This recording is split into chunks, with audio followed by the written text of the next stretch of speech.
last lecture, we have done properties of perfect squares. And today, we are going to learn some more interesting patterns related with perfect squares. The first pattern is related with triangular numbers. Remember, you have done this pattern in class 6 in detail. The triangular numbers are the numbers whose dot pattern can be represented as isosceles right-angled triangle. The first triangular number is 1, after that 3, then 6, then 10 and so on. Think what will happen if we will combine any two consecutive triangular numbers. See, 1 plus 3, it is equal to 4. 4, it is the square of which number? 2.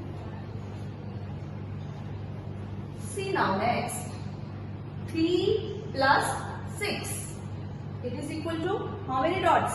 9. 9 is the square of which natural number? 9 is the square of 3. What next? See, 6 plus 10, it is equal to 16 and 16 is the square of 4. So actually what I want to conclude, the conclusion is that if we combine any two consecutive triangular numbers, we get square numbers like 4, 9, 16, 25 and so on. So it's opposite. Let us check that is true or not. So any perfect square can be expressed as sum of any two consecutive triangular numbers. This result is also true except 1, because the square of 1 is 1. So it cannot be expressed as the sum of two natural numbers.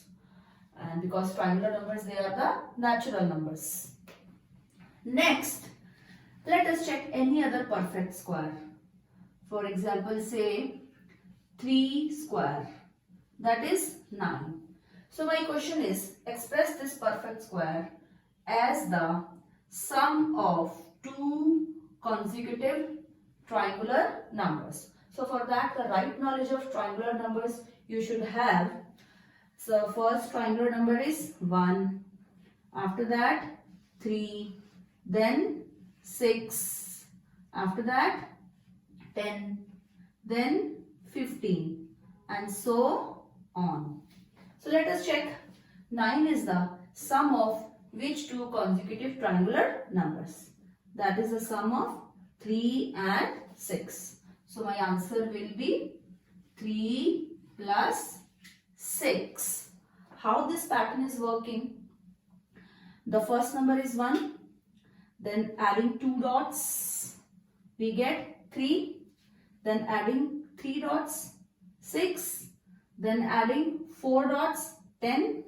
Then adding 5 dots, then 6 and so on. This dot pattern you have done in class 6.